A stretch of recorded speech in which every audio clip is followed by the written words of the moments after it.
All right, before you start painting your sky, I want you to double check that you have all of your Sharpie marker details done. Maybe you want to go back with a thicker Sharpie and outline some of the lines of your mountains to make it stand out against the shadows, as well as the breaks in the mountains. You can outline those with a thick Sharpie. Make sure you break up any white spaces by adding more marks on the mountains, some texture marks, so just little lines like you see here. You can do that. Or in the snow, just little dots can kind of be texture for the snow. Do you want to are your lines too perfect? Do you need to kind of rough them up a little bit with some just more thick lines next to the trees like you can see here and here? Do you need to add more trees? If you have a lot of white space down here, maybe you need to add some more trees on your horizon line, the small trees going off your paper with the large trees that are closer to you.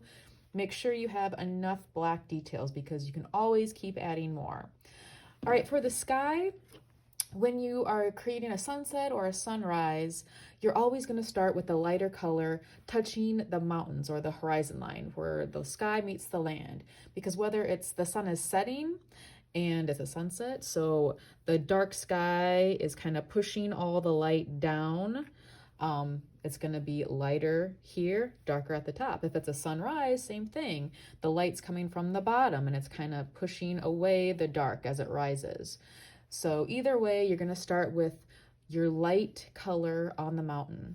And to make your blend easier, you need to use colors that are next to each other on the color wheel. So you're more than likely going to be starting with either yellow or a yellow orange or yellow green. And if you want cool colors, you're working your way this way around the color wheel. If you want warmer, then you're working your way this way. So anyone can start with, either side could start with yellow, but if you wanted to just start with yellow orange and go this way, it's up to you. But that's going to make your colors blend together easier if they're closer together on the color wheel. And you should have, most of you have the 8 color palettes, I believe. If not, just the single one is fine too. But if it looks like this, when you're painting, so here's your yellow. If you want to go warm colors, you kind of jump back and forth across. So here's yellow, yellow, orange, orange, red, red, violet. So you kind of jump across when you are painting and mixing your colors. Same way over here, say you start with yellow, or you can start with yellow, green, whatever. But if you go across, if you start at yellow, yellow, green, green, blue. Ignore this one. This is a pretty color, but it's kind of opaque and it doesn't work with mixing well.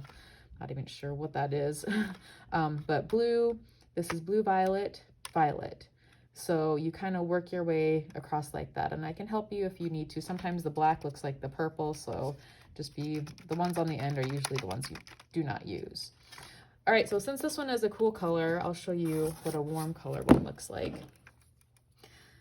So of course, you need water to start. I'll start with my yellow.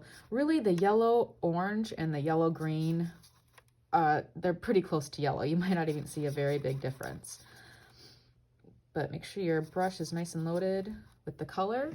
And you are just gonna start first by just going around the mountain. This is the only color, this first color, where you kind of need to be,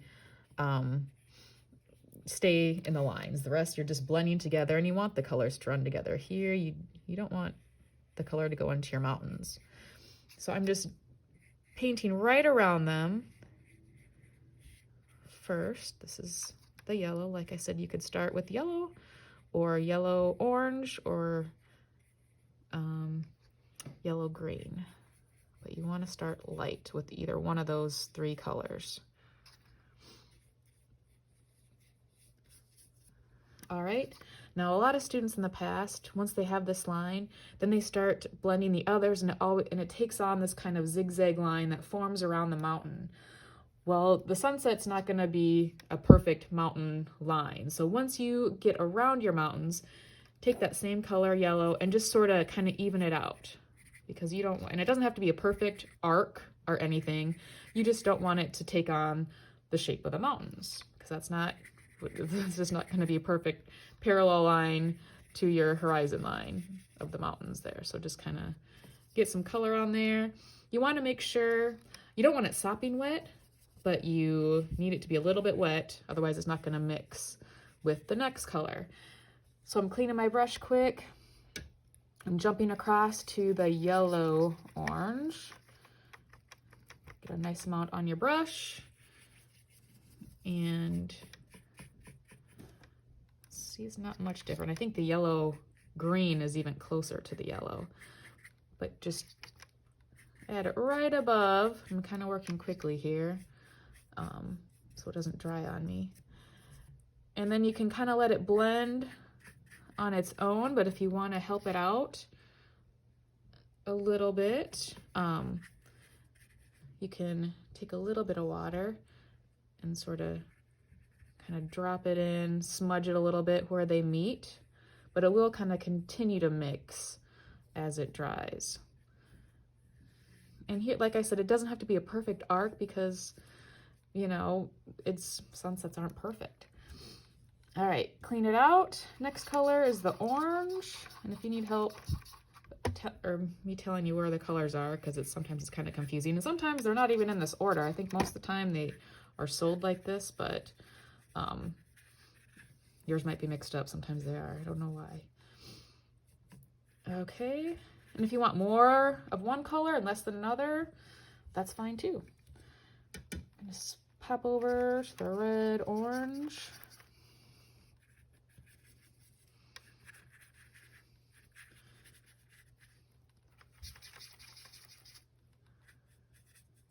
And if you want a color to be darker, you just keep doing what I just keep kind of painting into that color, getting it on your brush. If you want it lighter, you add more water. I'm just gonna blend these a little bit more over here. Okay, red is next for me.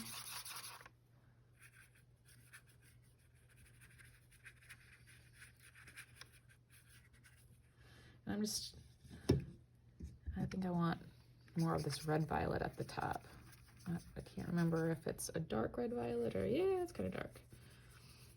So I want to see some contrast. I want to start light and go to dark as much as I can here. It's kind of dry, so I'm going to add some more water to it.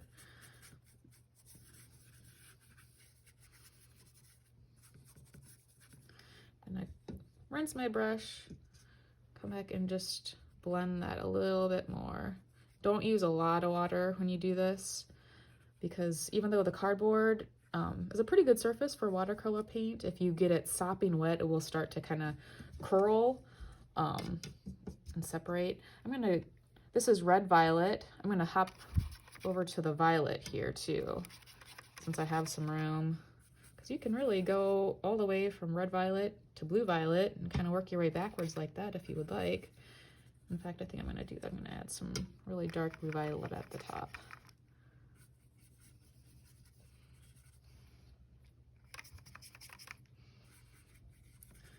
So you can, like I said, go warm with your colors or cool. Here I started warm and it ended up being with some cool colors at the top. Just make sure that they are colors that are next to each other on the color wheel, so they're gonna blend a little bit nicer and, you know, make it either somewhat of an arc or just even it could even kind of go at an angle if you want. I just don't want to see it mirroring the line of your mountains. You want to kind of mix that up a little bit. And you always can go back and make it darker too if you'd like.